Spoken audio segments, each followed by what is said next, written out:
윤석열 대통령이 지난 6월 말 통일부 장관을 비롯해 대규모 차관 인사를 한 데 이어서 오늘 추가 개각을 단행합니다.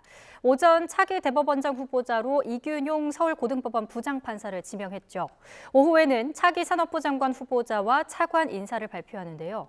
오송 지하차도 참사 책임 논란으로 해임 건이 이루어진 행정중심 복합도시 건설청장도 바뀝니다. 취재기자 연결합니다. 박수정 기자. 네, 용산 대통령실입니다. 네, 우선 오전에 신임 대법원장 후보자 발표가 있었는데요. 관련 내용 전해주시죠. 네, 오늘 오전 11시 김대기 대통령 비서실장의 발표가 있었는데요. 차기 대법원장 후보자로 이균용 서울고등법원 부장판사를 지명했습니다. 김 실장은 이 부장판사에 대해 32년 동안 재판과 연구에 매진한 정통 법관이라고 소개했습니다. 장애인의 권리를 대폭 신장한 판결로 장애인 인권 디딤돌상을 수상하고 노동자 권리를 보호하고 개인 초상권을 광범위하게 인정하는 판결도 했다며 사회적 약자의 인권을 신장하는 데 앞장선 법관이라고 설명을 했는데요. 잠시 들어보겠습니다. 그간 재판 경험을 통해 사회의 다양한 목소리에 귀를 기울이고 원칙과 정의, 상식에 기반해서 사법부를 이끌어 나갈 대법원장으로 적임자라고 판단합니다. 이균용 대법원장 지명자는 1962년생 경남 출신으로 사법연수원 16기입니다.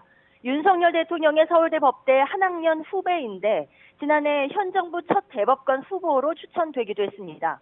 사법부 안에서 대표적인 정통 보수 법관이라는 평가를 받습니다. 오늘 발표에 이 지명자는 자리하지는 않았는데요. 최근 모친상으로 오늘 발인제를 지내는 날이라 소감 발표도 추후로 미룬 것으로 전해졌습니다.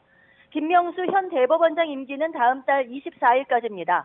대법원장은 국회 인사청문회를 마친 뒤 본회의 임명동의안 표결을 거쳐 대통령이 임명합니다.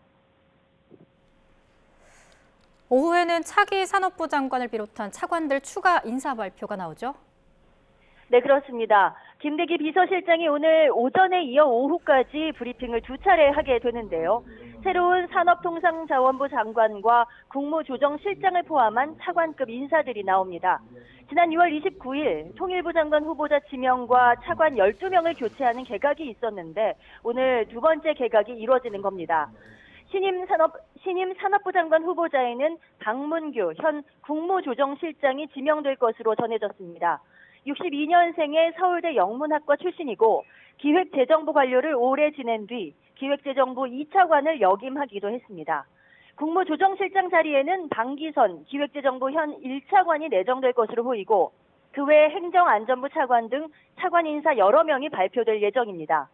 산업부 장관은 앞서 지난 6월 인사 때 발표가 확정됐다가 미뤄진 것으로 알려졌는데 두 달 만에 결국 교체되는 겁니다. 한덕수 국무총리가 지난달 말 인사 조치를 건의했던 행정중심 복합도시 건설청장에 대한 인사도 함께 발표됩니다. 국토부 관료 출신의 김형렬 기계설비건설 공제조합 이사장이 내정된 것으로 알려졌습니다.